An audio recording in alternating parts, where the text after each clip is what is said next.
What is good, party people? Man, we are back. Another Voodoo in the Woods, another UFC, and I am joined, well, again, I'm his co-host. I'm joined by the great Highest Lobo, Voodoo Maximus, and I'm According to Woods, and we're going to break down this Saturday's UFC Fight Island 7. There's been 7 of these things where they fly people off, for ungodly sums of money and all that stuff to make sheiks happy. And kudos to them and COVID stuff. But we definitely want to send a warm shout out. I mean, like a warm kind of positivity to Jackie Gone, who's battling COVID. And then, unfortunately, Siegfried from Siegfried and Roy passed away. So shout out, I'm going to, one for my dead homies, just saying. There you go. But damn, Fight Island.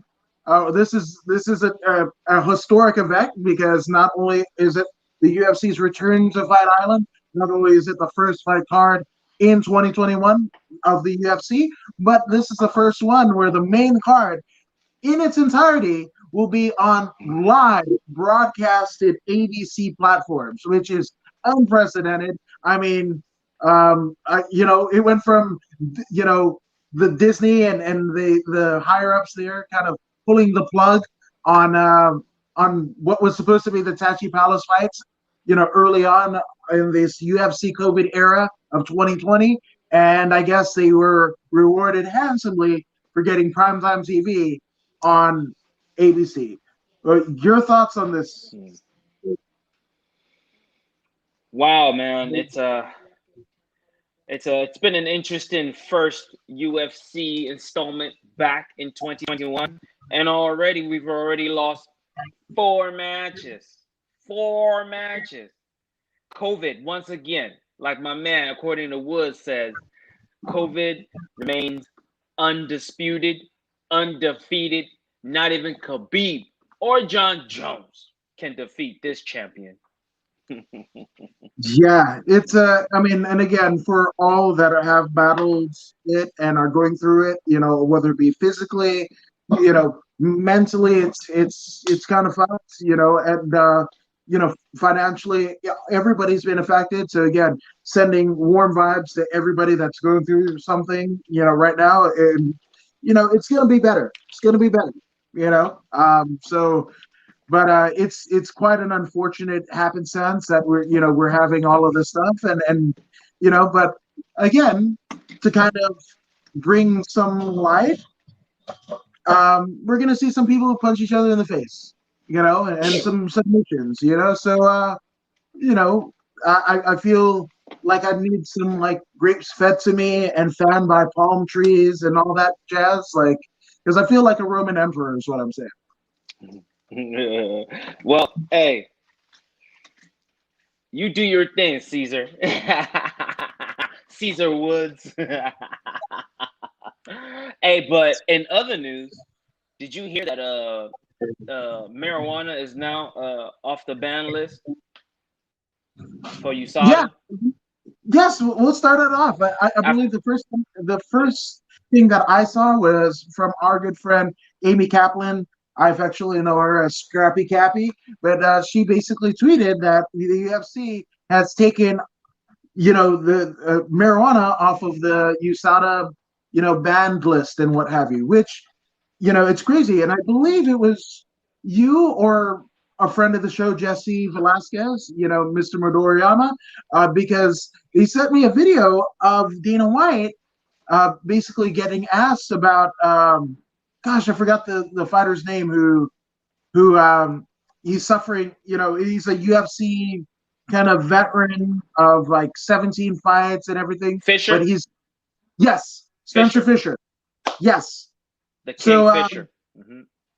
So Dana White was asked, about the article that MMA, fighting had basically done, the article and the companion YouTube video that they did on Spencer Fisher, and this is, to me, I think it was earth shattering in terms of the wellness of fighters, right? Overall, because whatever the UFC does, guess what? Every organization under you know around the UFC lithosphere is going to follow suit, right? So Dana White said that he was aware of not only Spencer Fisher's predicament, but also the fact that he is aware of the Brian Gumbel Real Sports kind of what is it, psychedelics report. I mean, literally the first thing since Brian Gumbel and his show came off of hiatus due to COVID, the first show during the COVID era had a piece of I think it was a hockey player, a former football player, and then the last two athletes that were featured were none other than the UFC veteran Uncle Creepy Ian McCall, as well as Jiu-Jitsu great and MMA veteran the Boogeyman Dean Lister, right? And they were basically getting treated to ayahuasca. And Dana White, I think it was earth-shattering. Most people don't realize how big this is, right? And especially for USADA to take marijuana off the ban list, right? One, and then for the president of the premier organization in all of MMA, in the UFC, and Dana White, basically saying that they've already started some sort of testing or what have you in terms of the benefits of psilocybin and psychedelics, ayahuasca treatments, for fighter wellness, which is earth-shattering to me because we've already seen what it's done to everybody in that real sports piece. We've already seen it happen to none other than Joe Rogan, none other than you have former UFC champion Rashad Evans, right? Sugar Rashad. And it's done wonders for them. So, as we get to this new phase, and I kind of alluded quite full-heartedly about people getting punched in the face or whatever. But if you're going to do it, at least it'll take some of the edge off of some of the irreversible aspects that one faces by engaging in combat sports. And I think it's earth-shattering is what I feel. Yes. It's an amazing thing because most of these guys are very young, and I mean, why ruin their career like they did Nick Diaz. Nick Diaz lost about 5 years of his fight life, and I mean, for what? For something that doesn't really enhance performance. I mean, you know what I mean? So it's very good to see them come to their senses and make this adjustment because it's unnecessary. It's unnecessary. It's recreational. It's not steroids. So why are they in the same category? And the country itself must follow suit. You know what I mean? There's many individuals in prison doing 15 or 20 years for some nonsense marijuana. You know what I mean? All this needs to be overturned because it's ridiculous. What is that guy's name? Hunter Hearst. The guy Hearst, wasn't he the one that initiated this whole nonsense in the beginning? Because he didn't want people using hemp because he had a bunch of trees that he wanted to cut down and sell. Hearst or something like that is his name. And we are still living now based on what. Yeah. Say it again. I mean, no, I can't recall the gentleman's name, but right. Even still, I mean, what this means. Hold on 1 second. No, continue on because apparently my dog sees fit to eat a bill, like a literal bill. This dude has essentially torn apart. So it's but yeah, I mean, again, for what this means for not just MMA, but any combat sports, anybody that has taken a shot, errands or not, to the head. We're seeing what it's doing for veterans and their aftercare. So I couldn't be more thrilled in terms of what the findings are. Yeah, most definitely, man. I look forward to more awakening. I look forward to more awakening in this country. You know what I mean? Especially in this particular department. Many lives have been ruined, and it's time to do right by the people. That's how I feel about it. Yeah, absolutely. For again, it's all about wellness, not so much. If people can have a better sense of life and self, and you know, then I'm all for it. I'm all for it. And especially you're not you're in a position where by comparison to other athletes of other sports, MMA fighters are some of the most stringent, no, are the most stringent tested, right? That and obviously competitive wrestling on the Olympic level. That's one, right? So if you're not going to get the pay and you're going to incur all these damages, at least mitigate them through other means, And again, for the UFC and Dana White to take the stance.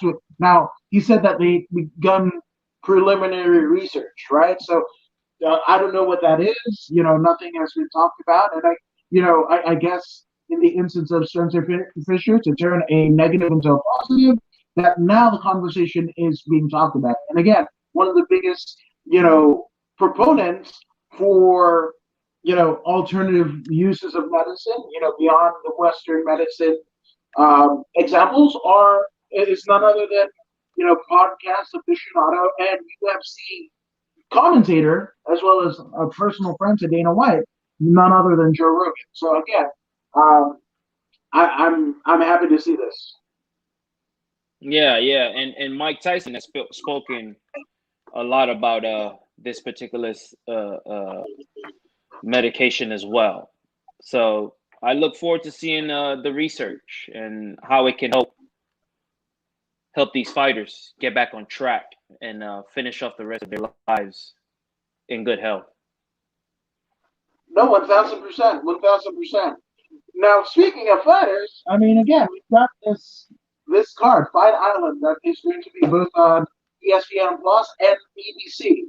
So it starts off with the ESPN Plus portion of the card. We have 8'3" featherweight Jacob Kilburn, and he's going up against the nearly undefeated, Jacob the Killer Kilburn, because of course his name has kill. Of course he's the killer, right? That's a layup. It's not the Taz Mexican Devil. So yeah, shout out to him.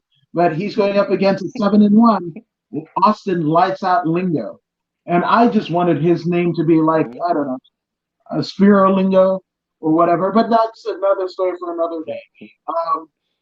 What say you, Voodoo? well, I have no idea who these two gentlemen are, and when I go into the record of a one Jacob Kilburn, I see here that he's 8-3. He's lost 3 fights. So the first thing I want to do is I want to look at who did he lose to and how did he lose. Right, the first person he lost to was Ruben War. I like that's a cool name, War with 2 R's.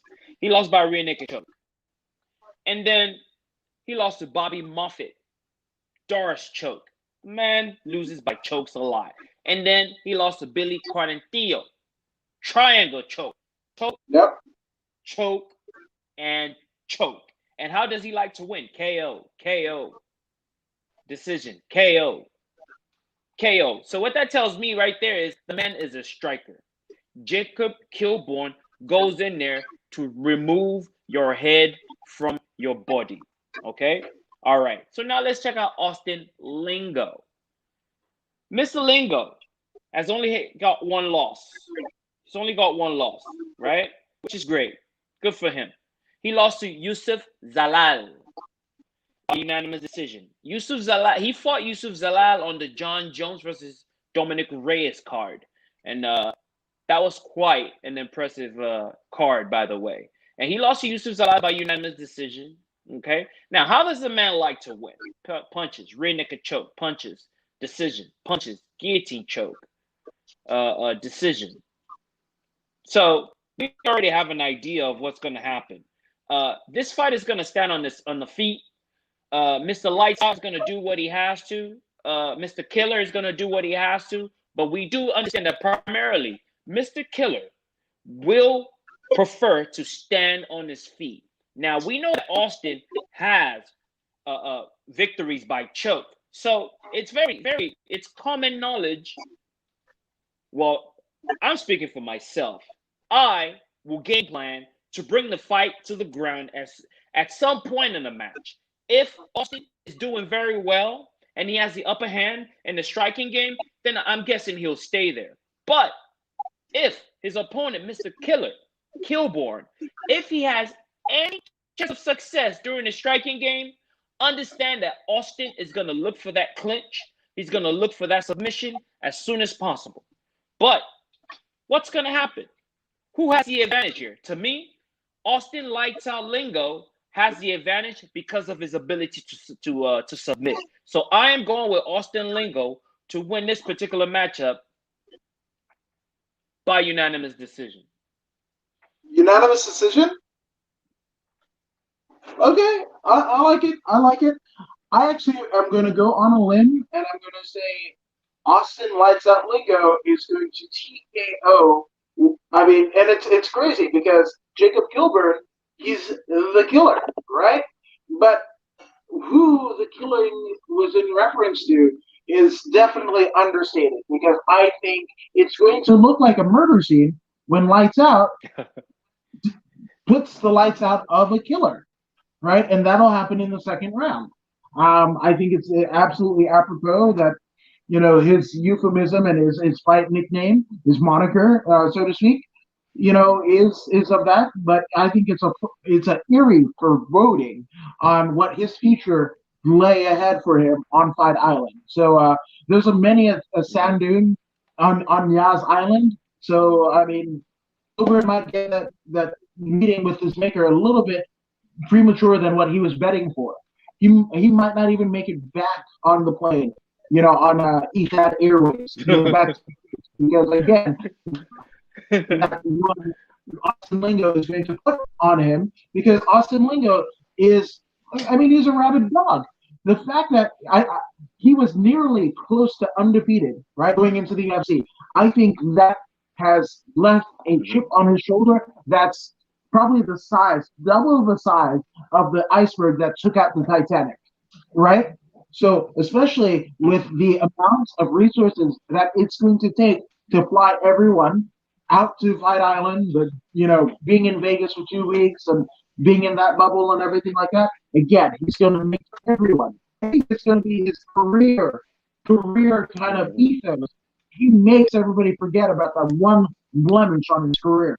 Because he doesn't have the clout that John Jones has, right? He wants that eradicated. And the way that he does that is by knocking people's head up, clear off their neck for the entire rest of his career. Yeah. So that's what I think that Lights Out is going to do to one Jacob Kilburn. And that is according to Woods. And furthermore, Austin Lingo is 147, number 147 in the featherweight division, while Jacob Kilborn is 157. So the numbers, the ranking, all favors Austin Lingo. Yeah, absolutely. And we'd like to give a shout out to Princess Abidex. Hopefully I said that right, but she says hi. What's up, Princess? If you have any questions or comment, make them so we can answer them for you. Dang right, because that's what we do here at Voodoo in the Woods. Nothing else. Anything less will be uncivilized. Just saying. Uncivilized. That's right. And make sure you like, share, and subscribe. Yeah, do that. I like that. But speaking of princesses, right? Two combatants that wouldn't play princess in a fairy tale, a medieval tale, right? A medieval tale, because you've got Vanessa Mello, 10-8 out of Brazil. They are almost a warrior princess, so to speak, against the 6-6 Sarah Moras of Canada. This fight is taking place in the bantamweight division. So 135 is what it is, and basically, Cheesecake Sarah Moras basically has had a really tough go in the UFC, right? I mean, she's got a win over Ashley Evans Smith, right? And she's on the Ultimate Fighter 19 season finale. She basically won a unanimous decision, over Alexis Dunfres. Dunfres. Don't quote me on the last thing, right? But so that was her win. But she doesn't win again until literally almost 3 years later, where she makes a armbar submission to one Ashley Evans Smith, and that was the card of the Amanda Nunes Valentina Shevchenko 2 card, right? And then since then, I mean, between Alexis and Ashley, she loses to former UFC champion, but pre her championship run, Jessica Andrade, right? And then after Ashley Evans, she basically lost to Lucy Pudilova, right? Tatiana Bernardo, Ultimate Fighter winner Missy Chiasson, but she wins, and I thought it was a good win for her over a highly touted Liliana Jojua, and she wins that back in 2019, right? And she loses to the Charge, Sujara Eubanks. I'm sorry about that. So this one is a make or break for Cheesecake Sarah Moras. If she wants to remain in this UFC, especially after all of the resources that were spent on Fight Island, this is a must-win for her. There's no ifs, ands, or buts about it. But she's going up against an impressive Miss Simpatia, Vanessa Mello. But Vanessa Mello is on a 3-fight losing streak on her own right, losing to Arine Aldana back in 2009, September of 2009, September of 2019, and then she finishes off the year with another loss over against Tracy Cortez via unanimous decision in November of 2019. Then her last loss on record was this past July on the undercard in Fight Island, on the undercard of the Kamaru Usman Jorge Masvidal fight. So, oh my gosh, this is Vanessa Mello's second time to return to Fight Island. Do you think she overcomes the curse that has befell her in her first outing? This is going to be a very, very good match because clearly both ladies need a win. Vanessa, three in a row, man. It's looking like she's gonna hit 4. It's looking like she's gonna hit 4 by decision. Both ladies, majority of their losses has been by unanimous decision, or they win by unanimous decision or ground and pound or something of that nature. I foresee a good match. I foresee a good match on a low level. They are warriors in their own right, but I do not feel that they are on that mid to high level. I believe they're slightly below mid to mid. So they'll do their best. And two women enter and one woman has to leave victorious. And I'm going for Sarah Moras to win this one by some split decision or something like that. Nothing too exciting about this one. I don't feel the energy here between these two. just because of the record that they carry. I mean, mixed martial arts is not an easy thing to do. I understand, right? I understand, but at the same time, they are doing it, and there are people who are extremely better. When I look at those people, those outliers, and then I come down to these two ladies who are slightly below medium, it is what it is. You know what I'm saying? It appears that their time is close to an end, and one's time will be at an end come Saturday. And I believe it's going to be Vanessa Mello with 4 strikes and you're out.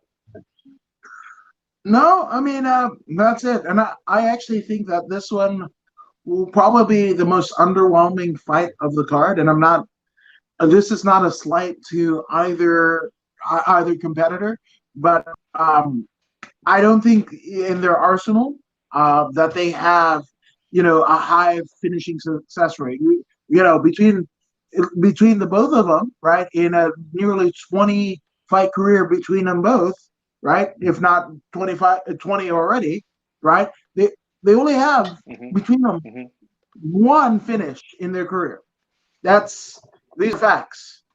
Like, with Vanessa Mello, it's all been unanimous decision. Well, she had one on the Brazilian circuit back in 2013, nearly a decade ago. 2013, she gets one first round rear naked choke, and then I guess on Gold Fight, Juliana Lete. So yeah, so she's got in her entire career 10-8. She only has 2 finishes, and then Sarah Moras has one finish, the armbar.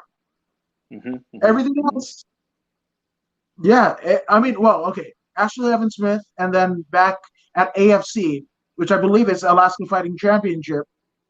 She gets an armbar win over Christina Berry, right? But that's it.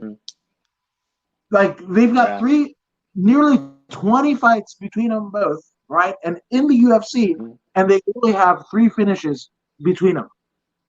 So I don't think, and as much of a proponent as I am for women's MMA, as much as I'm a fan of it, I think this will be probably one of the most underwhelming fights of this card. Which, again, this is it's good that it's not going on the ESPN Plus side. I mean, the ABC portion of the card, because you're going to see a lot of stalling. Which, again, anybody that is a casual that is watching on ABC, they want to see knockouts. So this is not going to be the one for the casuals, right? So, yes. So I'm actually, you know what? I'm going to go, because it's pretty much even. I'm going to go for Mello.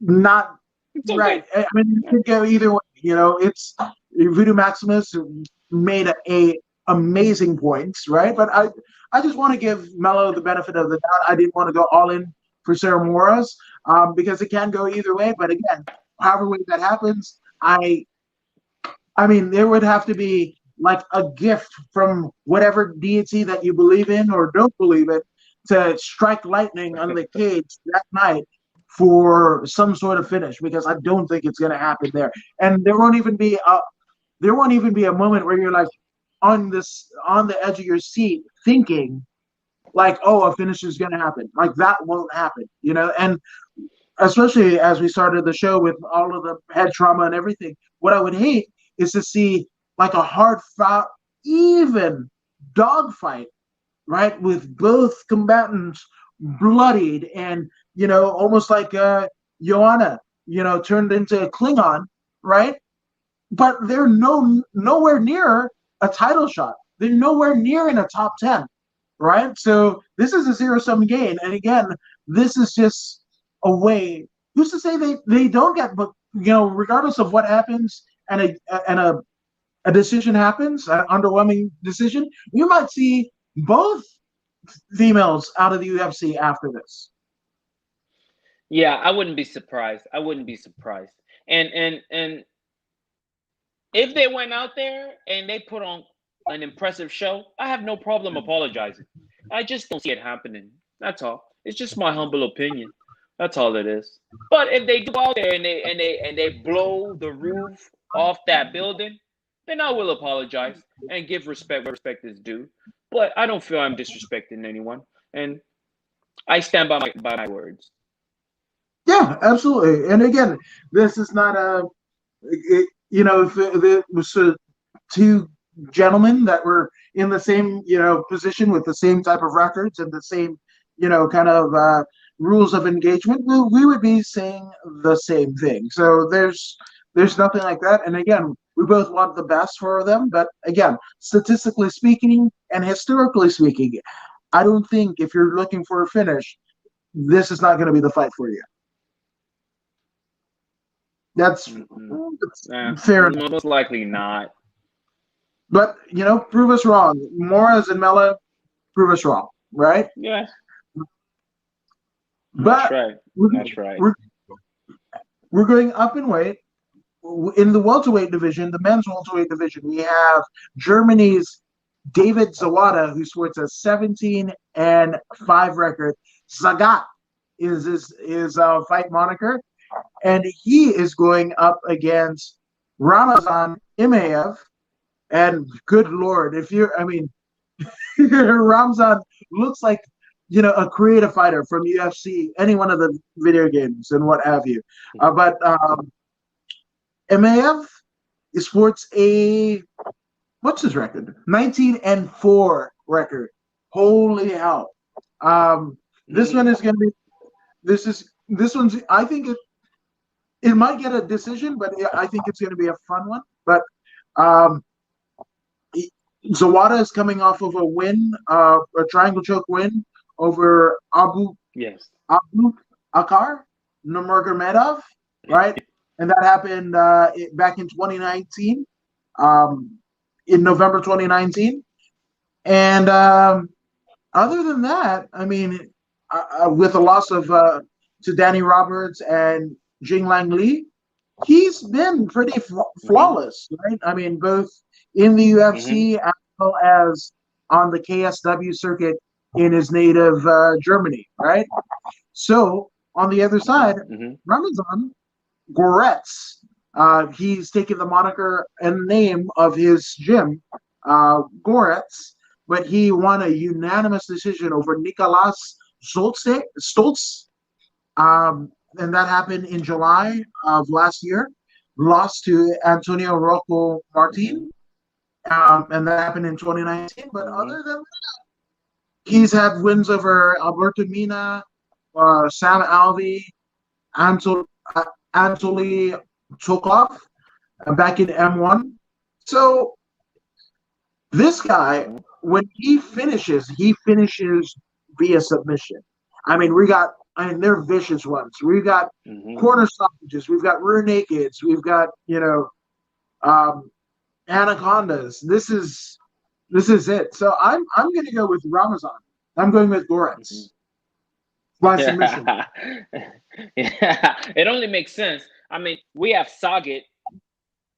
If you are familiar with Street Fighter, Saget is a Muay Thai fighter. So expect someone who names himself Saget to bring a Muay Thai game to the table. Yeah, he's got a submission victory in there somewhere, but primarily 85% of his game is striking, and it's Muay Thai based. So we know what to expect from that guy. And then we have the other guy,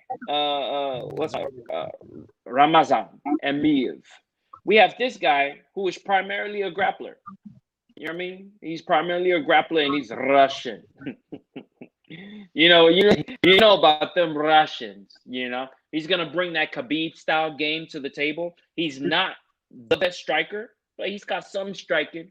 He'll strike only enough to get close the distance, get the clinch, put him on the fence, rub him up on the fence real quick. If he can get him to the ground, he'll take him to the ground. But expect a lot of clinch work here. Expect a lot of clinch work. Expect a lot of Dagestani handcuffs / wrestling / that style of Khabib that we don't like very much. It's effective. It's highly effective. But when we're looking for a fun match, this is not what we're looking for. Expect that from Mr. Goretz. Goretz is going to bring this game that's worked so well for him over his career. He's going to bring it, and he's going to seek the submission. And I do believe that he will get the submission no later than the third. It might even happen in the second. Yeah, I mean, you're not wrong. Yeah, I mean, this is I don't know, and it's weird because this one I don't. It may be exciting, but it also could not be exciting. But the only thing that's going to be exciting about this match is if Ramazan ran into a flying knee or some kind of knee while he was going for a takedown, then that'll give us that ooh effect. Otherwise, it's going to be a long grappling session. That's what it's going to be. Yeah. So there you go. But I want just to have let's just have us get put out of our misery. I want Ramzan second round anaconda choke. That's what I want to happen because again, I don't think you look at the size of the head. Like Ramazan's head looks like one of those remnants of the Easter Islands. Like it looks like a bloody stone, you know. So good luck. You might want to pack a lunch trying to knock this out. I don't think it's possible. I mean, I don't think it's humanly possible. You might get some robot or some mod to do it, but I don't think you're gonna get it. So, second round anaconda choke. That's what I like. Going Ramzan's way, and this is no disrespect to David Zawada. I just think he's got a hell of a damn task ahead of him. It's gonna be a long night or a short one. He better be in shape. Yeah, 100%, 100%. But in the words of the great Jim Ross, JR, the business is a fit in the pit cup because we have in the heavyweight division, we've got Justin Tafa, he's a bad man, and his moniker definitely connotes that, right? He is 4-1, a veteran of the Australian fight scene, right? He basically TKO Juan Adams in a vicious way back in February on the undercard of the Dominic Reyes John Jones fight, right? And he's back. He is back. Thankfully, you know, and for whatever reason, Justin Tafa, you're a bad man. How the hell are you losing to Yoran De Castro? Like, what in the flying fuck is this, sir? Get your shit together, sir, because you need all of your shit when you go up against Carlos Felipe, who's nearly undefeated. Carlos Boy Felipe is 9-1 coming out of Brazil, right? With win over Yoran De Castro. Because again, if you see Yoran De Castro's name on the other side of the octagon, you better fucking get a win. That's a layup, sir.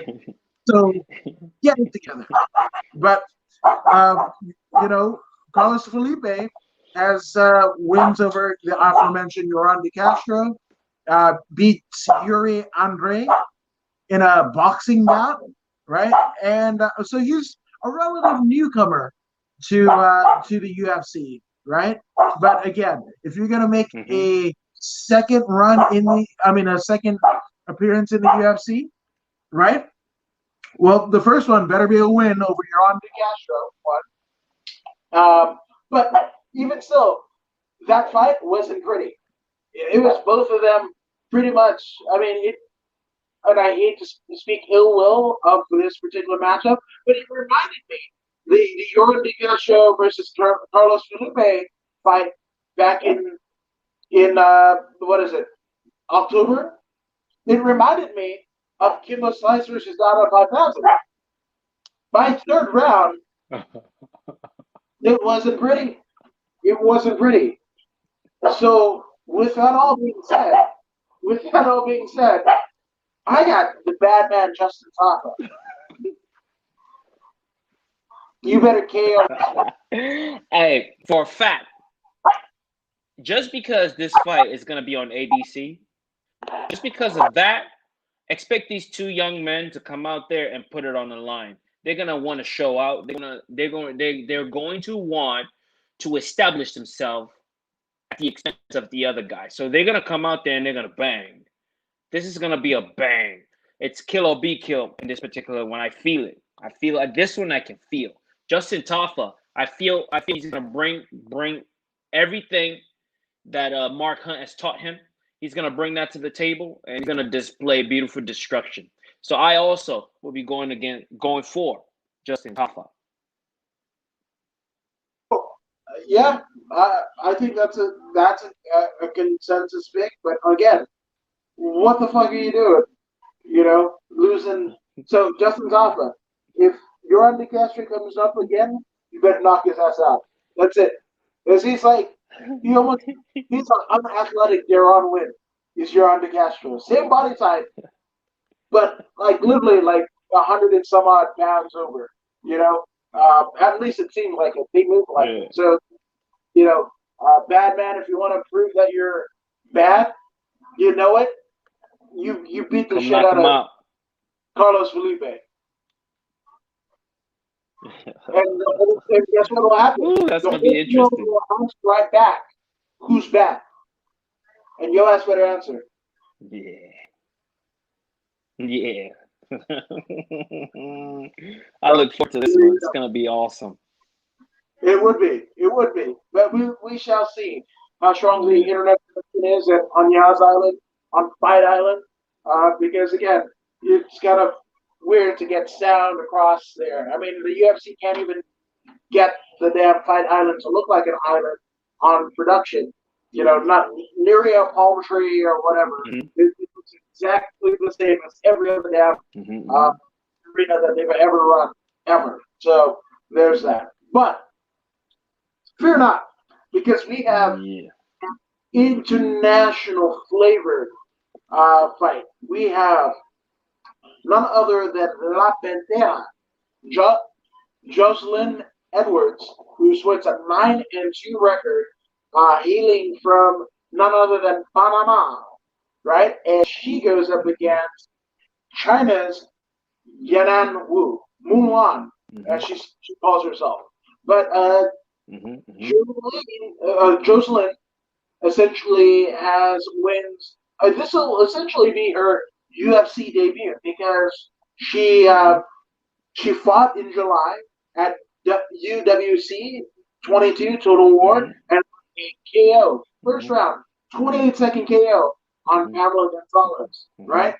But at LFA, she lost to Sarah Alpar, UFC veteran,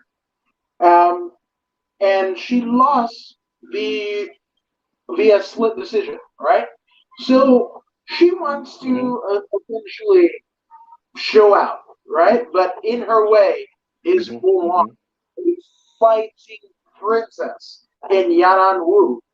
And Wu lost to Mizuki Inoue back in 2019, won against Lauren Mueller back in 2018 on the undercard of the UFC Fight Night 141, right?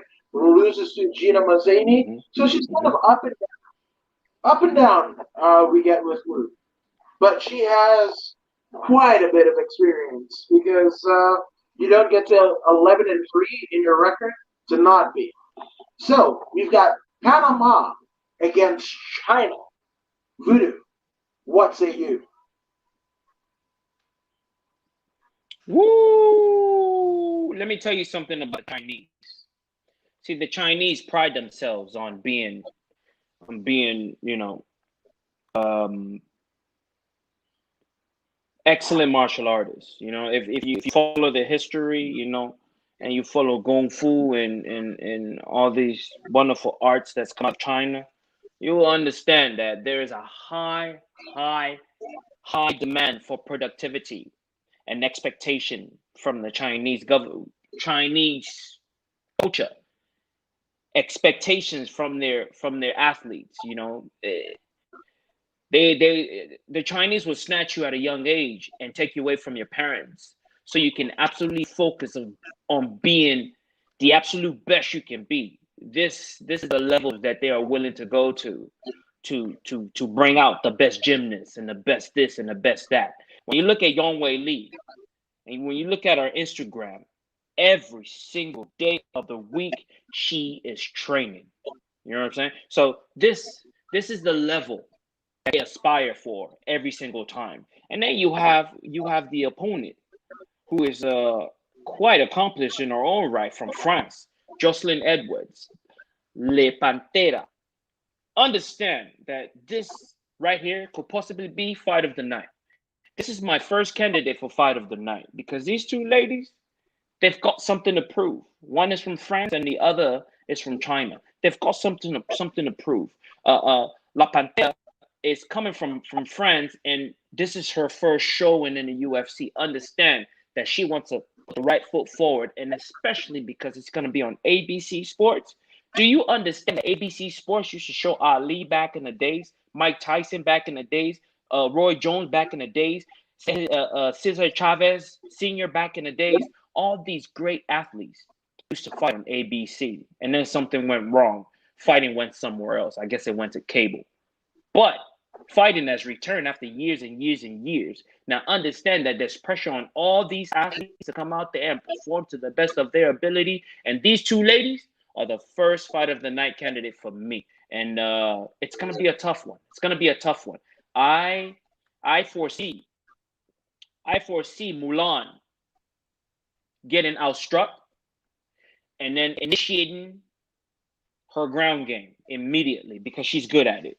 But La Pantera is also skilled on the ground. So what you're going to expect from her is a whole lot of takedown defense. A whole lot of takedown defense. I foresee her primarily using her savant striking to overcome her opponent.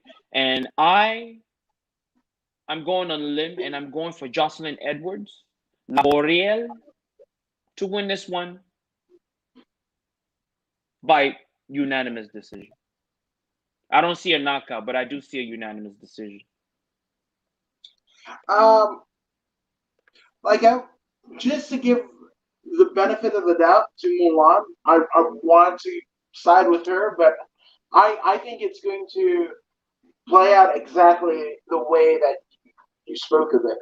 And again, what I actually I saw her fight in the UWC because it went viral right after it. You know that the UWC is a promotion out in Mexico. I want to say Tijuana, but yeah, I saw the knockout, and I too. Well, I'm going with Pantera. Now, I don't think you're going to knock out Mulan. I don't think you're going to knock out Wu. You know, so I think it's a unanimous decision as well. It's going to be a hard fought one too because yeah, not an inch. Yeah.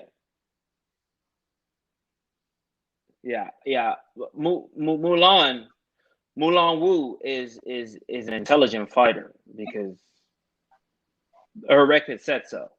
It is what it is. Her record said so. I mean, you don't get to 9-2 in professional fighting in mixed martial art. The toughest sporting event there is on the planet. There is nothing that comes close to mixed martial art. I don't care what it is. Nothing. So when you have someone who is able to accumulate 9 wins and 2 losses, there's something to be said about that. Actually, 11 wins and 3 losses. There's something to be said about that. So I look forward to a phenomenal fight. I hope both of these ladies at the end get $50,000 each for fight of the night. I agree. You got no disputes from me. I 100% agree. It's that's I believe it's. I almost feel like you're writing the story. Like you jumped in the morning right before the show and saw what's going to happen on Saturday, and then jump back on to do the show. That's what I feel because I think it's going to play out exactly the way that you stated. Yeah. So, yeah, but if we're talking about fight of the night contenders, they are going to have their work cut out for them by following this fight and then contending for this fight. But here is another awesome candidate because in the middleweight division, we have two fighters of identical records. Identical records. Both of them sport a 9-2 record going into Saturday's UFC Fight Island 7 card. We have France's Russian sniper Nasruddin Imamov, 9-2, the number 75th ranked middleweight in the world. Right in his topology picture, he's got the muscle pose, and his shorts are covered in blood. Covered in blood.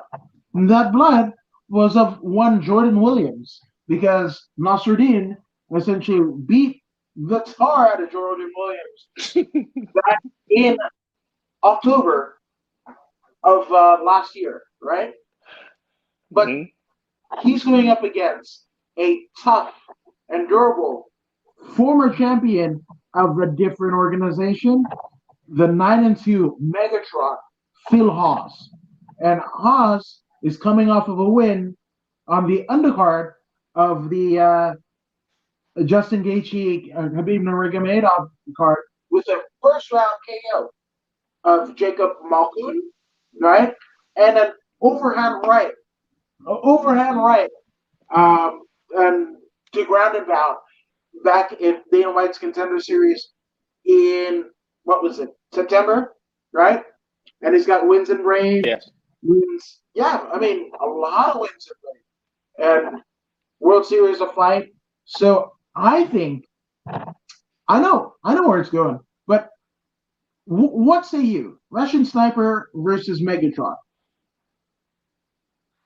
The Russian Sniper versus Megatron. Whew, this is going to be an interesting matchup.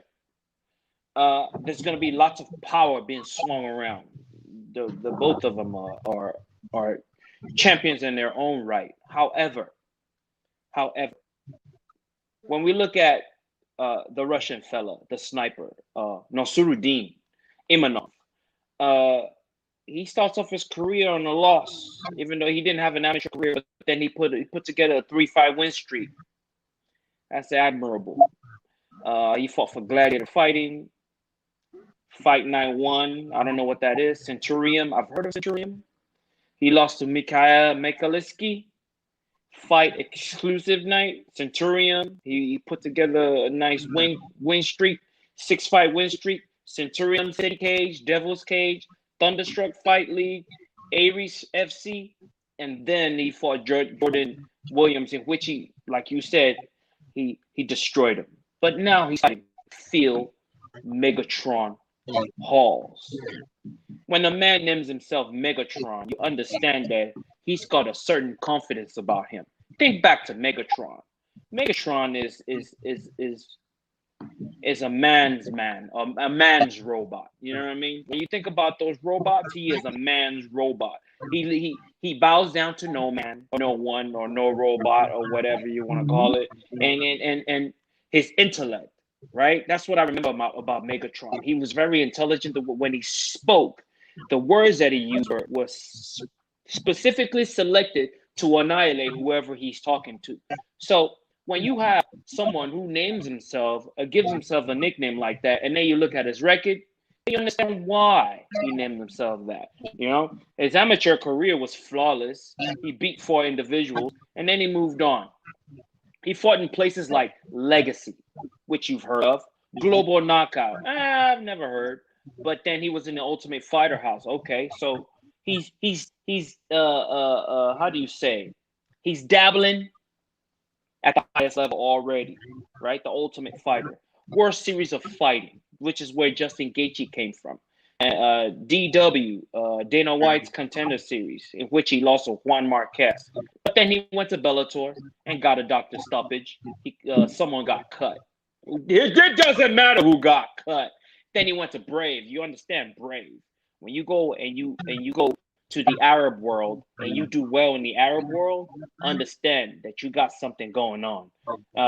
Brave CF30, Brave CF34, and then he came back to the Contender Series, in which, like you said, he took someone out with an overhand right, and they grounded and pounded him.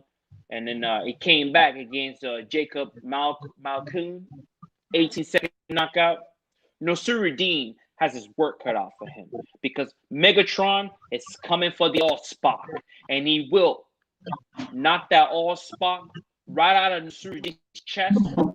And first he's going to knock his head off, and the All-Spark he'll dig right through his neck and snatch the All-Spark right out of there, and so it shall be written. I'm going for Megatron by annihilation, second round knockout.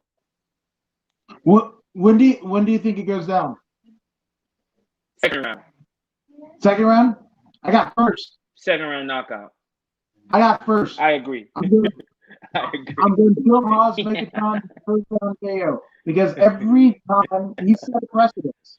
Dana White's Contender Series, right? KO. Yeah.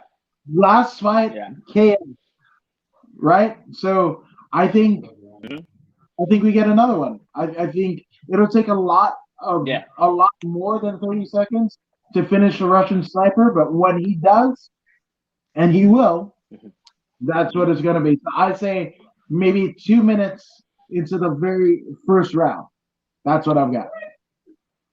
One thing that I'm going to add is Nasiruddin. He's the bigger man, height-wise.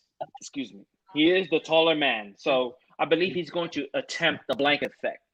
He is going to try and smother Megatron. Probably possibly put him on the fence, rough him up a bit. You know what I'm saying? Those short elbows. Those that, he's going to try and take away that power hand. But if Megatron can maintain the distance and establish it, 99, most definitely.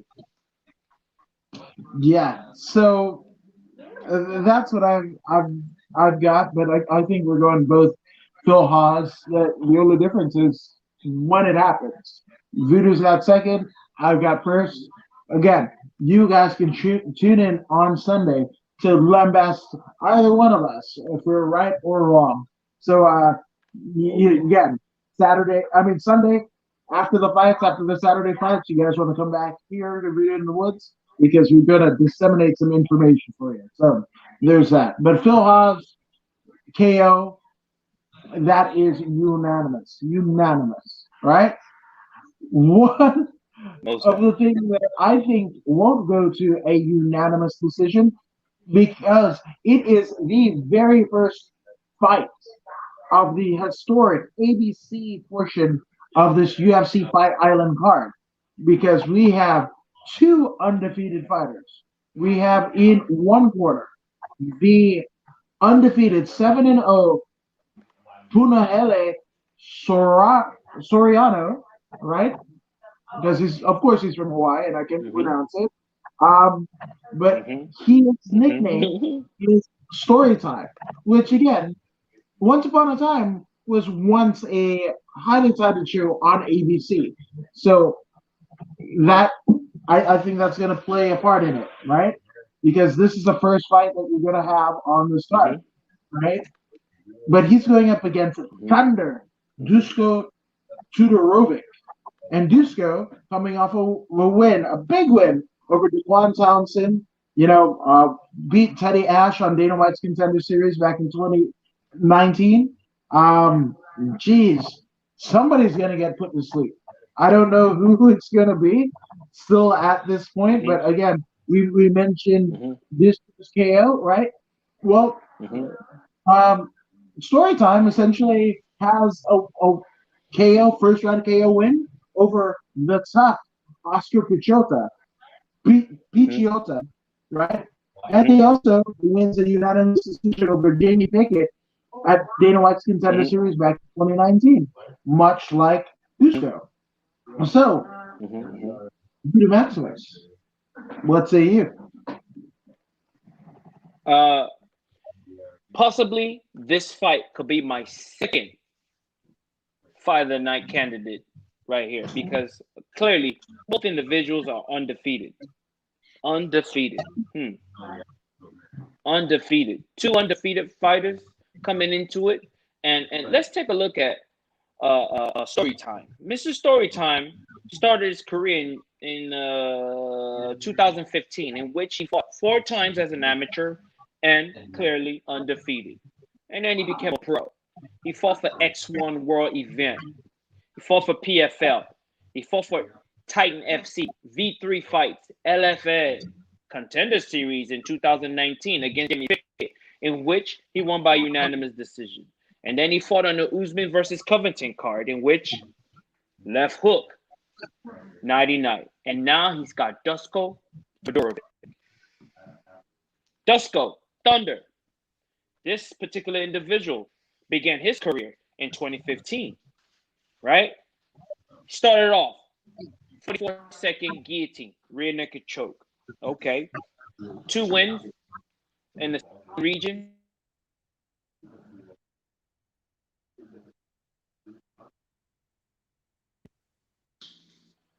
Can you still hear me? Yep. Okay. You're good. He went on to final fight championship. Continues to win rear naked choke, second round. KO. Yeah. He fought in the outside. I don't know what that is. Outsiders. First round KO. Clearly, all these first round KOs, he's fighting in a place where they aren't that great. And then something caught my eye. His seventh victory was against Michel Pereira. Wow. Isn't that dude that's always doing backflips and all that? Isn't that the guy that does backflips? Right? That's him, right? Yeah. The Brazilian that does the backflip? Yeah, that's him. So now, remember, the last time he fought, I told you if he did any of that nonsense, he's gonna get caught, right? So this guy caught him in the first round.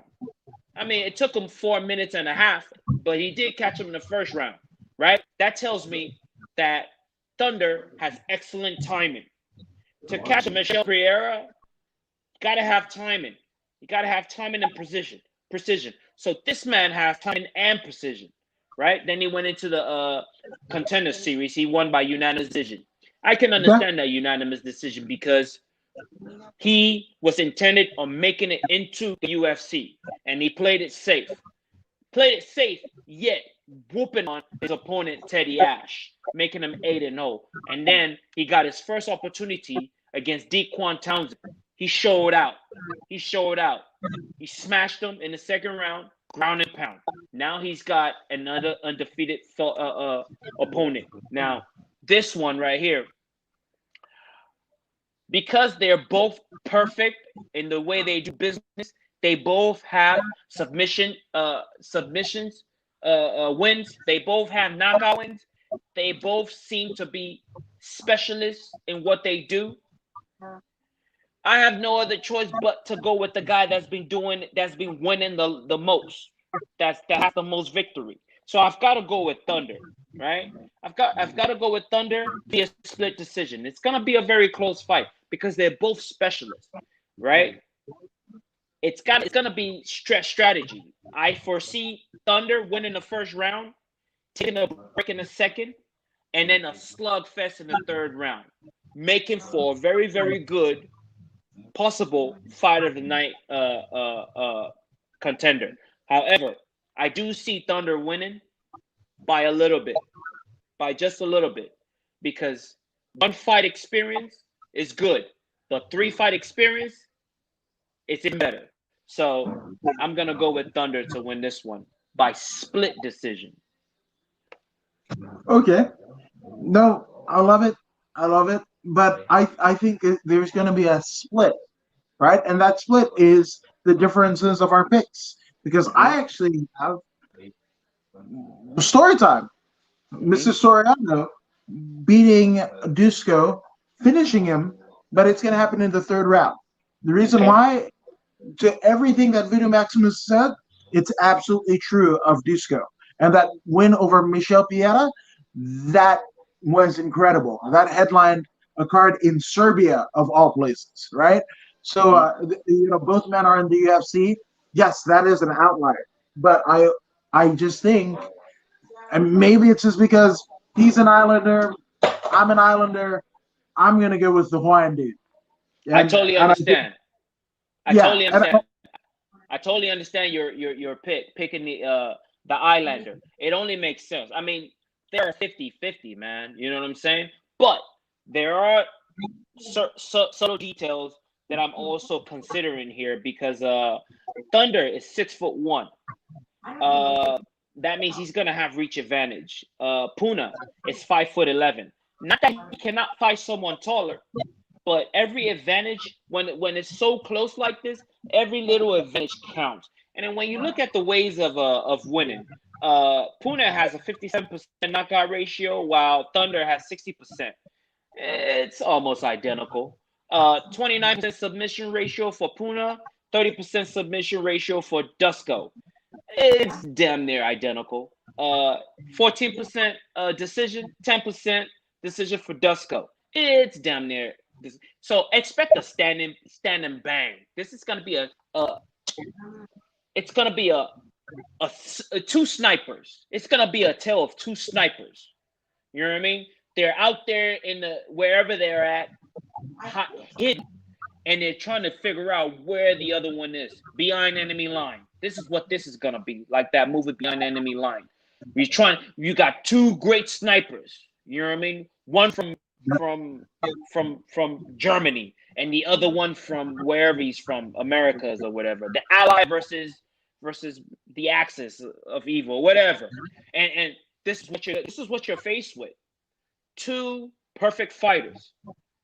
Perfect fighters. Yeah. Perfect fighters. They've got submission wins. They've got decision wins. Very little decision wins because they know how to win by finishing, right? So when you have two caliber fighters like this, every little detail counts. And I believe that Dusko's win will be based solely on his height. His height will be the difference maker in this particular one. Yeah, but again, I just think Dusko is going to be a hard one to put away, but Punahele is going to figure out a way. Despite the advantage that Dusko has, all of that, I know exactly what I'm getting into, getting this pick, but it's for that reason. It's almost unforshakable that I'm siding with Puna. And again, I love Dusko. Dusko, in what he's shown in the Octagon, whether it be Contender Series and his last fight, he's an incredible fighter. I just feel that Punahele figures out a way. Mm-hmm. Yes. And I mean, Punahele is also coming from Randy Couture's gym. So they got a bunch of scientists over there. So if Punahele was to pull it off, I wouldn't be surprised. I wouldn't be shocked. So it is what it is. No, it is. It is what it is. Which, speaking of it is what it is, right? We have somebody who set the world, the MMA, not just the MMA world on fire, but the world on fire, right? In one, Joaquin Numanza Buckley. He makes his hopefully triumphant return, back to the scene of the crime, because his win over Impa Kanesi back on Fight Island on the undercard of the Corey Sanhagen Marlon Moraes fight. And again, it was shared everywhere. I mean, you had to be living under a literal rock to not see this KO, right? It's the damn near, backsided insecurity is what I call it, right? But he goes up against the equally impressive Alexander Chirico. And holy smokes, Chirico, his last fight, Alicio de Chirico, his last fight, and it's funny because we've got Numanza versus Manzo, right? But his last fight was a hard-fought loss to Zach Cummings, right? Lost to Kevin Boland. He's losing to some what we found out later to be big KO artists, right? So I think Manzo is going to get a first-class ticket. Hell, it might even be coach to the city of Numanza, courtesy of one Joaquin Buckley. He's going to knock one Chirico, back into the Italian. You might have to find him in the Venice Canal somewhere, smuggling a cannoli or something or other. Because I think Buckley, again, he's coming off of two history. I mean, like literally, flash highlight knockouts. One over Impa, obviously, and then one over none other than the Beverly Hills Ninja, Jordan Wright. So I'm picking first or second round KO. It's Joaquin Buckley, and unless something seriously, there's a glitch in the matrix. There's no way that Joaquin Buckley, aside from something catastrophic happening, that he doesn't beat Alessio de Chirico.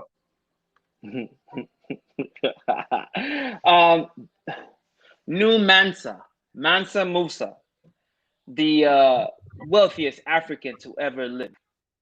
Billions of dollars, Mansa Musa. This is who Joaquin Buckley has named himself after. And he is letting you know that he is the new one. He is here to collect checks. You know what I mean? Take heads and collect checks. That's what he's trying to tell you. And I'm not mad at it, right? The young man started his career in 2013, in which he won both of his amateur fights. And then he thought to himself, hey, I am new Mansa Musa. It's time to start stacking. So in 2014, he went pro. He fought for Shamrock Fighting up until 2016, in which he entered Bellator 157. He finished Chris Heatherly via knees and punches. Finished him in the second round. He lost his second match in Bellator, but then he put together a two-fight win streak. And then he fell against Logan Storley. And then he went to LFA, first round knockout. Then he fought Jackie Gosh, second round knockout. And then now in the UFC. He finally got his opportunity in the UFC. It might have been a short notice fight, but hey, he's in there against Kevin Holland. Kevin hit him with that right cross in that third round. You know what I'm saying? So what we've learned from Joaquin Buckley is this. Immediately, you must establish your distance and your range. Otherwise, he is a tiny turbine, tornado, that will run you over. He will pick you up and toss you into the next hemisphere if you allow it, if you do not establish distance immediately. So Kevin Holland was able to knock his block off simply because he had that distance established. He hit him with that 1-2. The 2 hit him and put him out. The referee saved his life. But then, as we saw with Impa, you get too close to the turbine, you will get swept up and you will get tossed into the shadow realm. Jordan Wright also fell to the shadow realm. And then we have Alessio De Chirico. Alessio De Chirico started his career back in Italy. His first amateur fight was in 2014, in which all 3 fights were in 2014.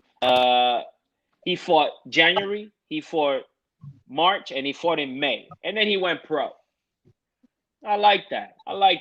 He's feeling good about himself. And then he went on a 2, 4, 6, 8, 9-fight win streak. And he went through the Italian league regions. He fought for White Rex Warriors, Storm MMA, PL MMA, Bitva Ruka, Fight Exclusive, and then he got his shot in the UFC Fight Night 86 in 2006.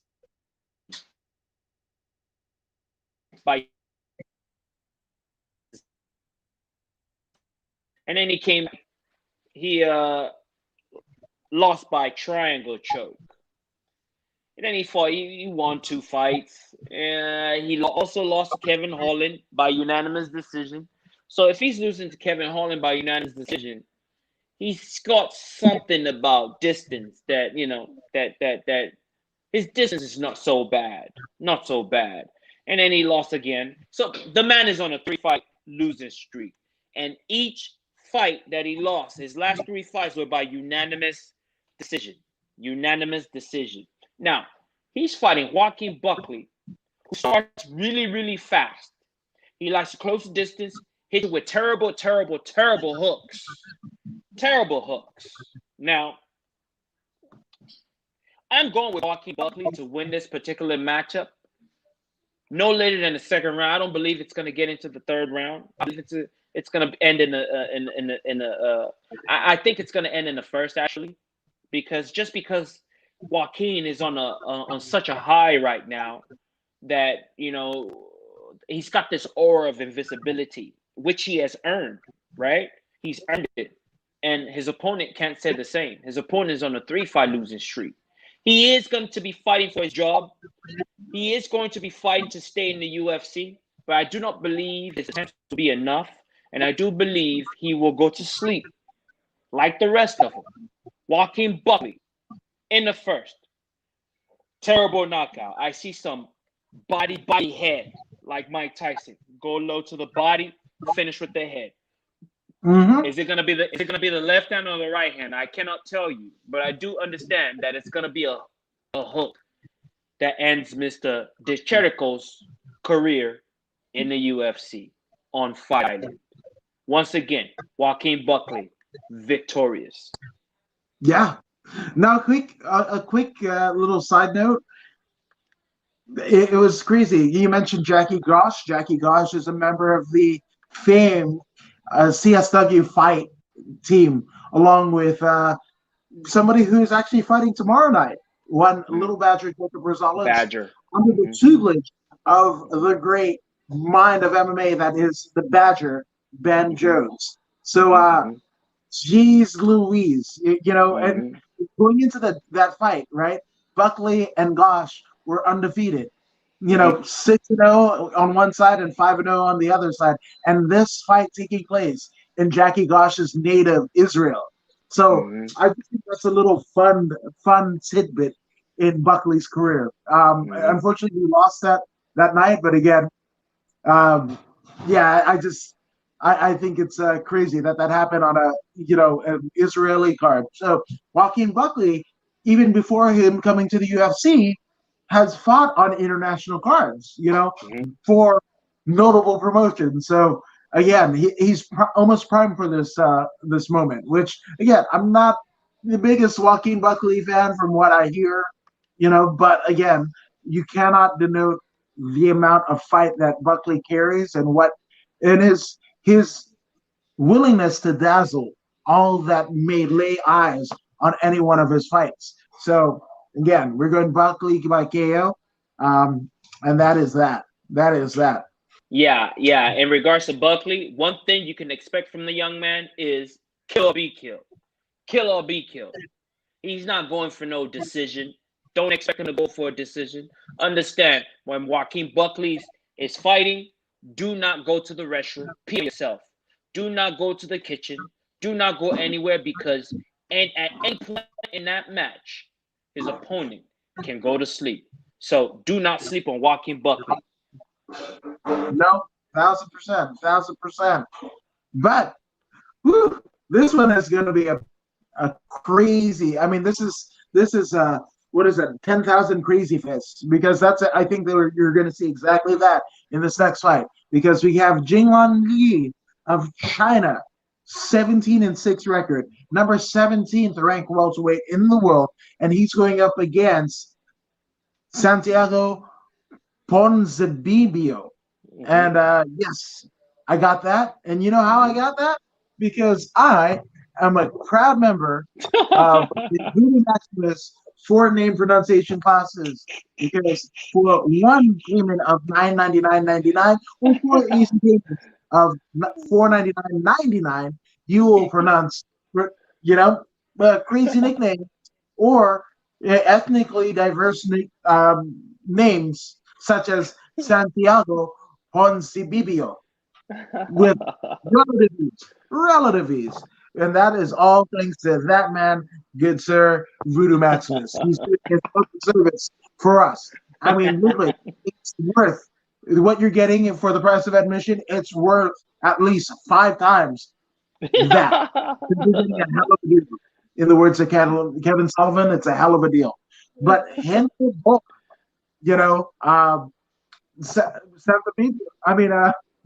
Santiago is coming off of a KO win over Neil Magny, a unanimous decision over Platinum Mike Perry, a Mhm. first round KO over Gunnar Nelson, Mhm. unanimous decision over Nordine Talib, a Mhm. unanimous decision win over Zach Cummings, KO win over Court McGee. Like Mhm. this dude he's not lost since 2015. And that Mhm. is a Mhm. loss to Monsoon, Lorenz Mhm. Larkin. That's crazy to me. That's so Mhm. crazy. You know, he Mhm. even won against somebody that has looked fabulous, absolutely fabulous in his return to the UFC post, a motorcycle accident. Won Sean Strickland, right? And Mhm. again, Mhm. Santiago has a win over Sean Strickland. You Mhm. know, the only person that he's lost to, like literally in 5 years, has been none other than the Monsoon, Lorenz Larkin, former Mhm. Bellator and UFC title contender, right? But Mhm. Jin Mhm. Yi, the Leech, Mhm. whew, he lost to Neil Magny, but he's got some wins in here that is, I mean, he's got a win over David Sawada, who's going to be fighting earlier in the card. And that was a Mhm. sidekick to the body in the Mhm. third round. Mhm. He knocked out Zach Otto, Mhm. unanimous decision over Frank Camacho back in Mhm. 2017. Mhm. You know, win over Bobby Nash for Mhm. second round KO. I mean, he even went toe to toe with Diego Lima and won. Mhm. Mhm. One of the Mhm. Limas, one of Mhm. the Limas, and KO'd a Yep. Lima back in Yep. 2015. Yep. Whoo, voodoo. Yep. Talk about fight of the night bonuses being doled out like candy, you know, in Willy Wonka's factory. This Mhm. is exactly what we're gonna get, and we're Yep. gonna pay the piper. This one, somebody's getting knocked out. I don't Oh know yeah. who. I still don't know who. Yes. So I want to see what you got. This is a very interesting matchup. Very interesting matchup. We have one who is super experienced, super experienced. What is his nickname? The Argentinian Dagger is his nickname. Santiago Pozinibio. Pozinibio. This is gonna be a. I I am going on a record and calling another possible fight of the night. You know what I mean? Because Ponzinibbio is 27-3. 27-3. But then when you go back and you look at his matches, his record, um, there's a lot of people that I do not recognize. You know, lots of Argentinian fighters whom I've never seen before, and impressive wins. The first person he lost to was Leandro Mafra in Santa Catarina region. And then he went back on another win streak. A bunch of folks that I do not know, and I apologize. There's a lot of people that I don't know. Even people that are good, I don't know them. It is what it is. And then in 2013, he joined the UFC, the Ultimate Fighter Brazil Season 2. He beat Thiago Silva. Thiago Silva wasn't bad. And then he went on another. Actually, he had his no. That's Leandro Mafra. He lost to Ryan LaFleur in a unanimous decision loss to Ryan LaFleur, UFC Fight Night 32. And then he, 2-fight win streak, like you said, he beat Sean Strickland. He lost to Lorenz Larkin, and then he's been on a win streak ever since. His latest win streak includes Court McGee, Zach Cummins, Gunnar Nelson, Mike Perry, Neil Magny, right? So the man is good. He's very good. But then you have the young, talented Lee, the Leech. The Leech is coming in there. And understand something. The Leech is from China. I told you already about the Chinese. They invest so much into their athletes because the Chinese, on the world stage, they always want to put the best foot forward. So understand that after loss to Neil Magny, this young man has been all those gaps that Neil Magny was able to take advantage of. He's been filling those gaps. I mean, this was back in March of 2020 when he lost, right? He hasn't fought since. So now all he's been doing is training and preparing for Santiago. Right? Mm-hmm. He's been to the high of high. And I believe Santiago's on his descent. He just doesn't know it yet. Right? He just doesn't know it yet. Mr. Lee, the Leech, is gonna have to break that to him come Saturday. Mr. Leach is gonna break it to him. It's gonna be a possible fight of the night type. You're gonna see excellent striking, by the way. Excellent striking, excellent kicks, elbows, knees, excellent Muay Thai, excellent karate, excellent all of that. If it goes to the ground, understand that the Leech will be ready for this. How do I know? How do I know? Well, when we go to their ways of winning, the Argentinian has 52% knockout ratio, and the Leech has 47% knockout ratio. Submission ratio 22% for the Argentinian, 24% for the Chinese, 26% decision, 29% for the Leech. So these guys are complete fighters.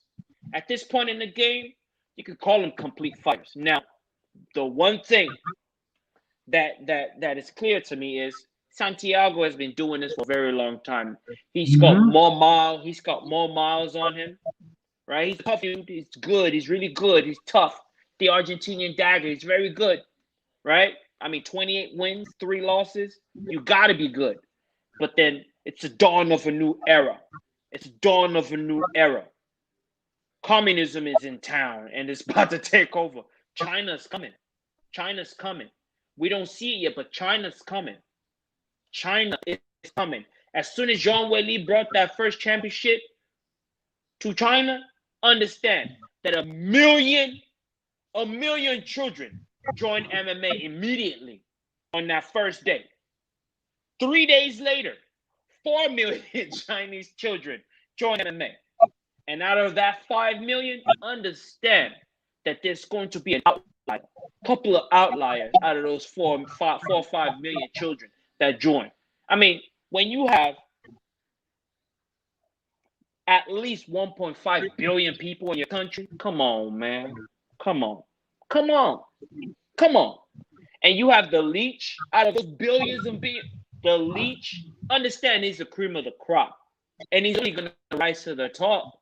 So I'm going for the Leech to win this one by split decision. It's going to be a tough fight. But he's going to break the streak of the Argentinian dagger. Okay, I'm going to go. And again, this could go either way. Yep. This could go either way. And again, yes, the UFC is making expansions into China. Yes, that's a huge fan base for them, but I just think Santiago, that's a guy that they were talking about should be, a title contender. And I don't think he's forgotten that, right? Look at what that clout and then it getting the rug pulled up from under him. Look at what that happened to, good Lord. God, why am I blanking on his heavyweight? Why am I blanking on him? KO people. Oh, Ngannou. Yeah, Francis, right? Francis had that cloud on him, and then he got knocked out, or Stipe put him away, and he came back like a banshee, right? I think Santiago, with all of the names on his hit list, he wants the champion of that division, right?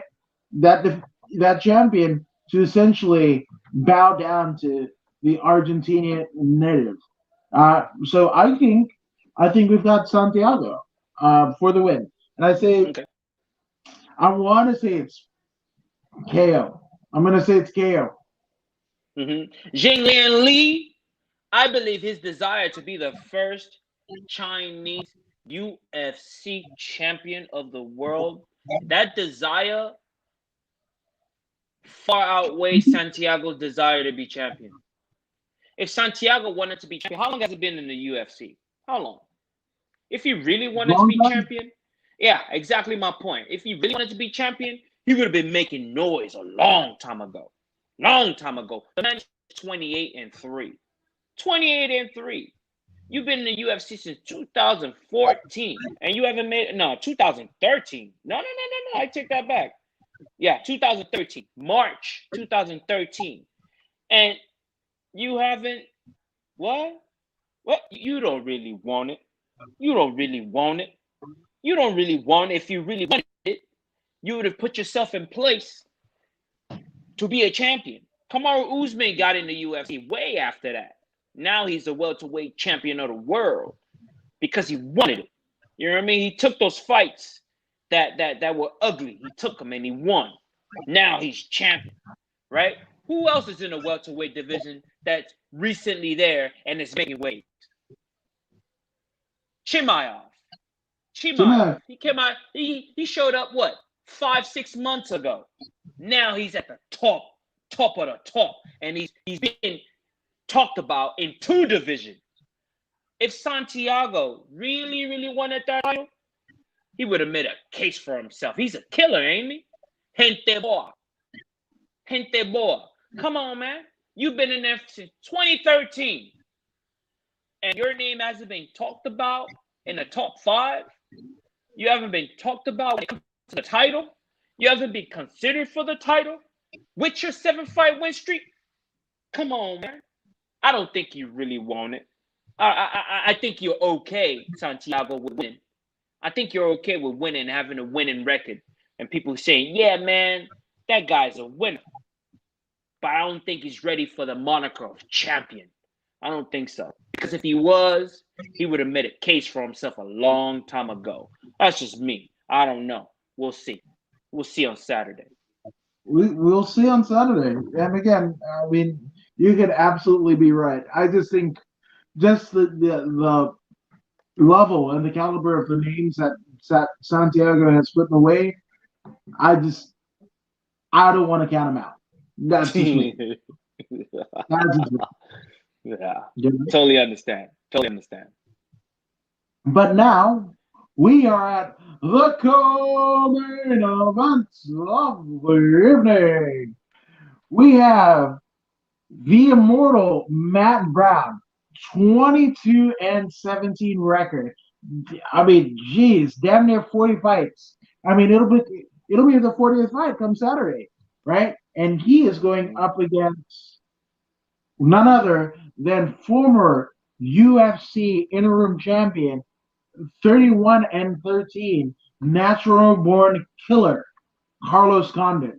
And Condit is coming off of a long way off, but the stop along the way was Court McGee to get him reacclimated to the atmosphere that is the UFC octagon. But prior to that, a 2-year layoff. I mean, literally losses to Damian Maia in 2016 via rear naked choke, lost to Neil Magny via unanimous decision, lost to Alex Oliveira in 2018, and Chiesa by Kimura in 2018, right? Then he faces Court McGee in his return bout after a 2-year layoff, and he wins a unanimous decision. One would even say a legends match. But so to it, this co-main event on this card is a legends match because on the other side of the octagon, we have 22-17, the immortal Matt Brown, who has been like taking necks and cashing checks since way back in 2005. 2005, Matt Brown has been in. That's when he started out his amateur career, and it still rings true today. I mean, wins over Tim Means, been in there with Robbie Lawler and Johnny Hendricks, both UFC former champions, right? Wins over Eric Silva, Mike Pyle, Gordon Main, Mike Swick, Luis Ramos, Stephen Wonderboy Thompson, Chris Coates, loses to Seth Rosinski. I mean, he's got, lost to Chris Lights Out Lytle, lost to Ricardo Alameda, but he's been in there. He's been in there with Korean Zombie, Amir Sadala. These are names that, again, your first couple of UFC games you played against the men that immortal Matt Brown has been in the octagon there with, right? Been in there with Damian Maia, been in there with Jake Ellenberger, been in there with Donald Cerrone, wins over Diego Sanchez, wins over Killer B, Ben Saunders, you know, but lost. His last appearance in the octagon was a KO loss to Miguel Baeza. Yes. So here we are, Condit versus Brown. What say you, Udo Maximus? First of all, I like to give a shout out to both men. However, one of these men dear to my heart, and his career goes back to 2003, 2002. He skipped the amateur thing. He's forget the amateur thing. I want real blood, so I can use elbows and knees, right? Straight to the face. The natural born killer. Started off in 2002 on the Mexican region. He's from New Mexico, so Mexican region. Oklahoma, ROF, King of the Cage, shoot boxing, ROF. New Mexico, Rumble in the Bronx, Pancrase. The man is a legend of martial arts. He is a striking phenom. He's been doing it since 2002. Man, 2002. Pancrase, WEC champion. I believe he was the last WEC lightweight champion of the world. Yes, he was. Right? Yeah. And then he came over to the UFC when the contract was bought by the UFC. You know what I mean? Upon entering the UFC, he lost a split decision to Mark Campman, in which he came back and he knocked the bejesus out of that dude on the rematch. He's fought Jake Ellenberger, Rory McDonald, Dan Hardy, Dong Yong Kim, Nick Diaz. Unanimous decision victory over Nick Diaz. He lost the unanimous decision victory to a George St. Pierre, arguably the best ever. Johnny Hendricks on the juice, unanimous decision. Tyron Woodley, he injured himself when he was fighting Tyron Woodley, and that's when things changed. He came back against Thiago Alves, and he broke his face. Literally broke his face. He's been in there with Robbie Lawler, split decision. One of the best top 5 best fight in the UFC ever against Robbie Lawler. If you don't believe me, go and look it up. Go and look it up. And then he got in there with Damian Maia. So now he's in there against a bunch of killer grapplers. Damian Maia, Neil Magny, Alex Oliveira, Michael Chiesa, all submission, except Neil Magny unanimous. All submission victories.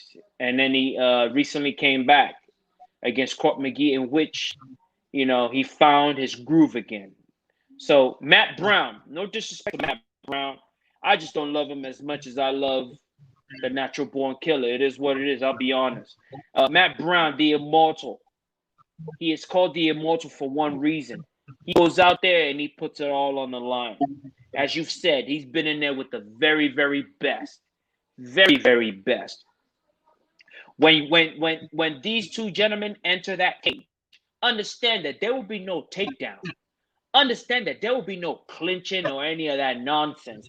Understand that the immortal is coming in there and he's coming to take someone's soul. You understand? And the natural born killer is no pushover.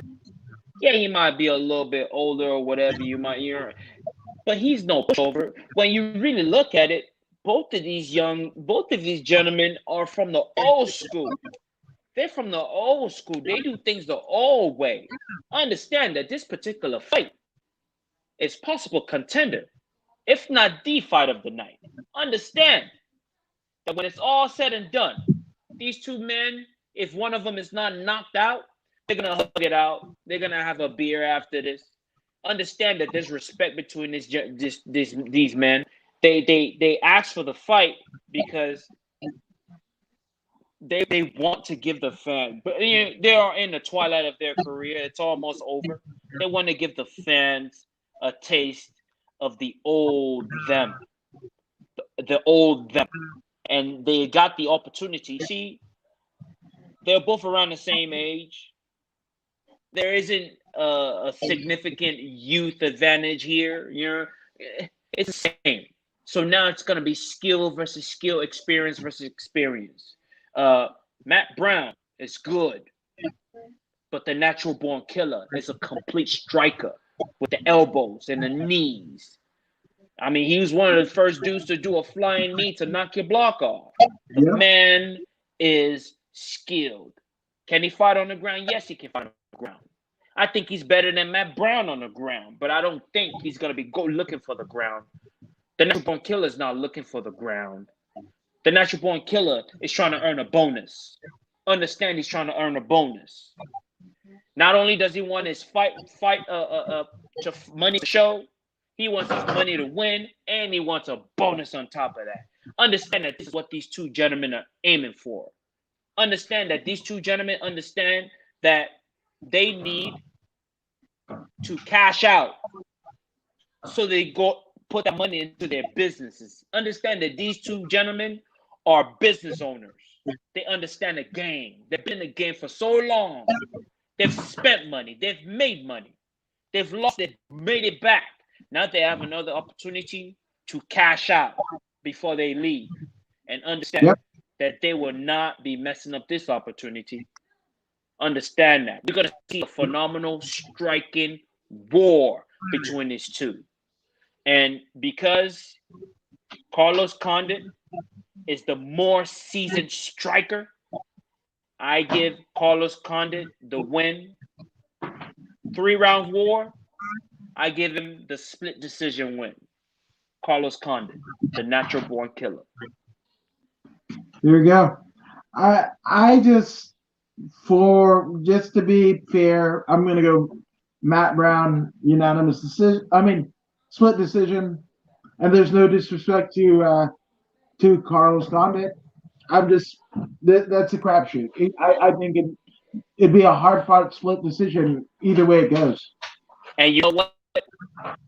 That is the only logical call to make. We both cannot go for Condit because these two men have earned the respect of the MMA universe. They have earned the respect of the MMA universe. Matt Brown is a legend in this sport. You know what I mean? I mean, he's number 46 right now, but there was a time when Matt Brown ran wild all over opponents. Win or lose, Matt Brown is the man. Carlos Condit, we've been riding together for a long time. You know what I mean? We've been riding together even before Matt Brown came on the scene. So it is what it is. It is what it is. Carlos Condit, he was acquired by the UFC. Matt Brown came in through the Ultimate Fighter. So, it is what it is. It is what it is. But in their own right, both gentlemen are accomplished fighters, accomplished, complete fighters, and understand that you will be entertained come Saturday. Yeah. So this is crazy. But I again, with all of the concussion stuff, I know this is concussion city for both of them. I'm looking forward to it, but I'm also not looking forward to it. So there's that. But we have arrived at the main event of the evening because we have Calvin Kattar, right? No slouch. Calvin Kattar.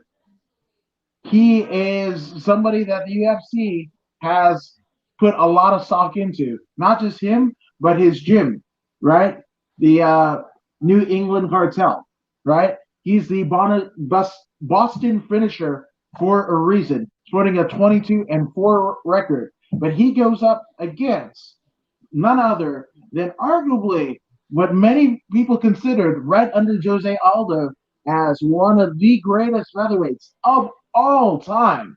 Former UFC featherweight champion, both interim and lineal champion, one Max Blessed Holloway, sporting a 21-6 record. I'm not going to lie to you. I want Holloway to win.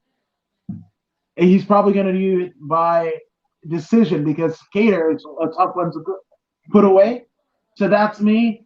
Holloway by decision. But what say you, Voodoo Maximus? Well,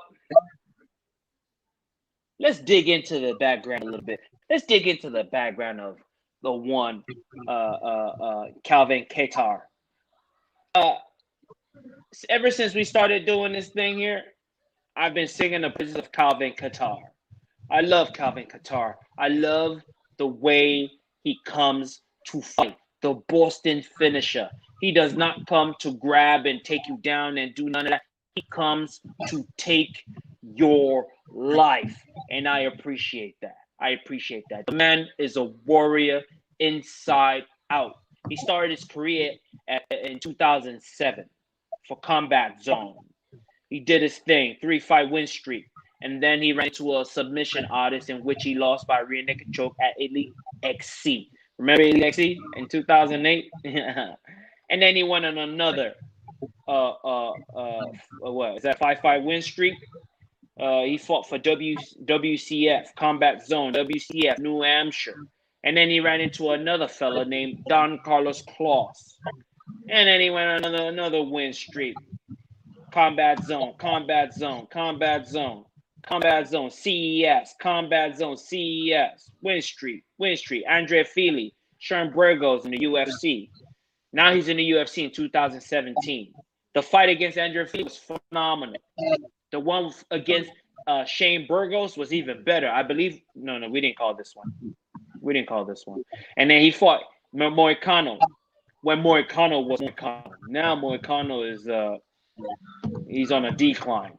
But Moicano got the unanimous decision because he's a better grappler, you know. So it is what it is. But then Fishgold knocked him out first round. Ricardo Lama knocked him out first round. Zabit Marco Sharapov, unanimous decision. Zabit has excellent footwork, stick and move abilities. You know what I'm saying? So this is how Zabit was able to beat him. Zabit was able to outpoint him. Zabit didn't really beat him. Zabit outpointed him. Zabit won by decision. He didn't go for the kill. And then he got in there against Jeremy Steven. Destroyed Jeremy Steven with that beautiful short elbow. Oh, man. He got in there against Dan Egan and just highlight real performance. Now is in there with the former Max Holloway.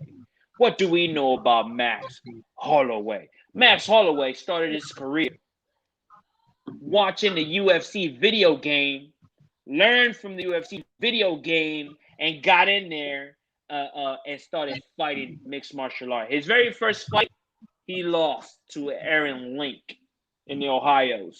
And then he went as an amateur, by the way. And then he went on a 6-fight win streak. From that 6-fight win streak, he jumped into pros. He fought kickboxing. He won by knockout. He fought in the X1. For the next 5 fights, he won. And then now he's in the UFC. A young. He took that fight on short notice, by the way, for the record. He took that fight on short notice. Now he's in there against Dustin Poirier, who is already 11-1, established already in the UFC. He lost by triangle armbar. Yeah, it's all good. Then he went in there against Pat Shillings, Lawrence. And then he got in there against Dennis Bermudez. What do we know about Dennis Bermudez? An excellent wrestler. Distance management took it away. Out wrestled him. He won by split decision. And then he got in there against Conor McGregor. You know Conor McGregor. Everybody knows Conor McGregor. Got in there against Conor McGregor. Conor McGregor was, phenomenal boxer. You had a boxing match, and the better boxer won. But from that Conor McGregor fight, he learned a whole lot because he strung together a beautiful some 13-fight win streak or something like that until he ran into the champion. Actually, it was a Anthony Pettis for the vacant. What do you call that? The other title? It's not the real title, but what do you call it? What do you call that title? Which one? The one that's not the official title when the champ's hurt. That was, good Lord, because that was during that whole Aldo debacle and yeah. Conor but Connor but giving up the title and right. But what do you call that title? It's not the undisputed title, but the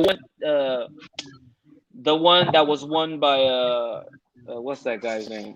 Justin Gaethje and Dustin Poirier. that. They were Yeah, they were that might have interim, been interim, Porter. interim, Yeah, interim, it's because interim Ortega champion. was the Interim, defense. interim is the word I was looking for. Interim was the word I was looking for. So he fought Anthony Pettis for the interim title. Now he is the interim champion. He stopped Anthony Pettis in the third round. Now he gets to face Jose Aldo for the undisputed championship. He came in there and mashed Jose Aldo in 3 rounds. They fought again. People thought it might have been a fluke. They fought again, smashed him again in the third round, convincingly this time, made him give up. And then he went in there against Brian Ortega. You remember the massacre? The massacre. Destroyed Brian Ortega. And that's what changed Brian Ortega's life. Then the next time we saw Brian Ortega, he's a complete striker. In addition to that jiu-jitsu that he brings to the table, now he is a complete striker. The last time we saw him against Korean Zombie, which was an excellent match, by the way. Kudos to Brian Ortega. And then he went up to lightweight against Dustin Poirier, a bigger man, stronger man. Pretty much already filled that into his man body, right? Excellent war, 5-round war between the two. Dustin Poirier wins that one. And then he went in there against Frankie Edgar, destroyed Frankie Edgar.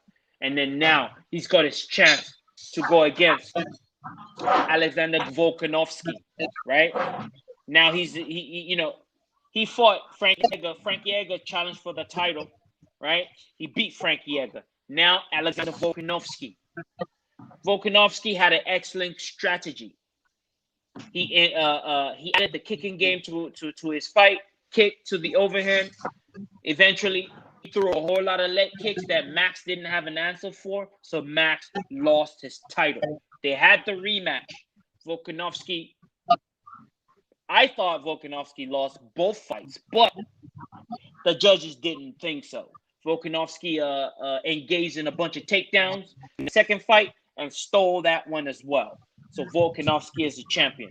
Max goes on a hiatus. And now he's back in 2021 against Calvin Kattar. Kattar is a bad man.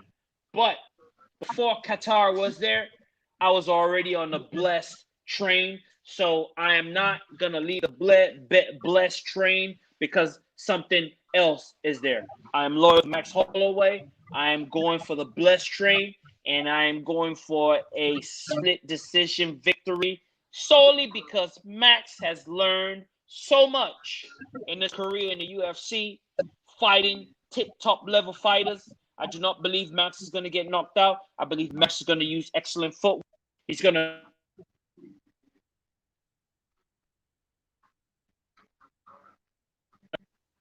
suppress forward. He likes to press forward, so lots of counter striking for Max Holloway. However, I do believe Max Holloway will win the match. Don't be surprised if you see Max going for takedowns. I wouldn't be surprised. Don't be surprised if you see Max with a better kicking game. I wouldn't be surprised. The kicking game is the only thing that's missing in Max Holloway's fight attempt to becoming a complete fighter. I do not believe Max is a complete fighter yet. I believe his boxing is so excellent that it lacks a kicking game, which is why he lost the title to Volkanovski. Volkanovski should have been knocked out with a shin to the head, but there was no kicking game from Max. So I'm hoping that Max has reinvented himself and has become a complete striker by incorporating kicking into his game. However, you will witness an incredible boxing match in MMA on Saturday. However, I am still going with Max Blessed Holloway to win this one by split decision. It's going to go 25 minutes. Yeah, I agree. I'm going to say split decision, Holloway. But again, you guys will be the true winners and MVPs because we're going to get a fantastic card both on ESPN Plus as well as one ABC network. Mm-hmm. So again, go ahead and tune in, like, share, and subscribe to Voodoo in the Woods. And again, Voodoo, where can they find you, good sir? You can find me everywhere you see right there. You see that? You see that right there? That's where you can find me. Periscope, Twitter, Instagram, Facebook, YouTube. Like, share, and subscribe. Hit that notification bell. Both Voodoo Maximus and Voodoo in the Woods. And According to Woods. Like, share, subscribe, hit that notification bell. Oh, by the way, don't forget, LFA is cracking tomorrow on Friday. LFA. Excellent matchups. The Badger's gonna be there. The Nigerian Terminator is gonna be there. Expect war tomorrow on LFA. And then the very next day, the UFC will bring you an excellent feast. After a long drought of no fights, a whole lot of fighting going on. So we will see you Sunday right back here for Voodoo in the Woods.